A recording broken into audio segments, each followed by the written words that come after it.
விமலின் முகம் மாறியது. நான் ஒரு பெயரையும் எழுதவில்லை. விமல் போய் சொல்லவில்லை. அவன் உடலை துண்டாக்கினான். ஆனால் அந்த 2 பெயர்களை எழுதியவன் வேறு ஒருவன். கௌதம் விமலிடம், உடலை வெட்டுவதற்கு நீ யாரையாவது உனக்கு உதவிக்கு அழைத்தாயா? இல்லை, நான் தான் தனியாக செய்தேன். தேவகி கூட அங்கிருந்து சென்றுவிட்டாள்.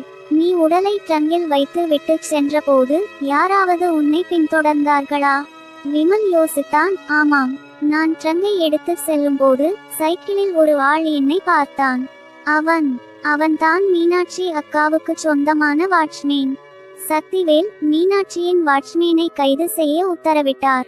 வாட்ச்மேன் விசாரணைக்குட்படுத்தப்பட்டான். சக்திவேல், விமல் ட்ரங்கை எடுத்து சென்ற போது நீ பார்த்தாயா? பார்த்தேன். அப்படியானால் அந்த ட்ரங்கில் தேவகி என்று எழுதியது நீதானா? வாட்ச்மேன் கண்ணில் ஒரு புன்னகை. வாட்ச்மேன், ஆம், நான் தான் எழுதினேன். தேவகிக்கு தெரியும் ஆளவந்தாரின் மொத்த சொத்துக்கும் அவர்தான் வாரிசு என்று. ஆனால் அதை அடைய விடாமல் தடுக்க மீனாட்சி அம்மா ஒரு பிளான் போட்டாங்க. தேவகியின் பெயரை எழுதி அவளுக்கு தண்டனை வாங்கி கொடுக்க வேண்டும் என்று நினைத்தார். மீனாட்சி ஆளவந்தாரின் மனைவி. அவள்தான் கொலைகாரனை காட்டி கொடுத்தவள். தன் கணவனின் இன்னொரு பெண்ணை மாட்டிவிட கொலைகாரனுக்கு துணையாக நின்றிருக்கிறாள். இடம் நீதிமன்றம். மீனாட்சி கைது செய்யப்பட்டாள். அவள் தான் வாட்ச்மேனை கொண்டு தேவகியின் பெயரை கொலை களத்தில் எழுத வைத்தாள். பிரபாகரின் பெயரையும் டைரியில் எழுதி வைத்தாள். எல்லாம் தேவகியின் மீது பழியை போட.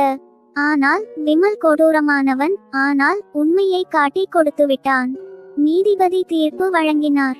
விமல் உயிரோடு இருக்கும்போதே ஒரு மனிதனை துண்டாக்கிய கொடூர குற்றத்திற்காக மரண தண்டனை அறிவிக்கப்பட்டது.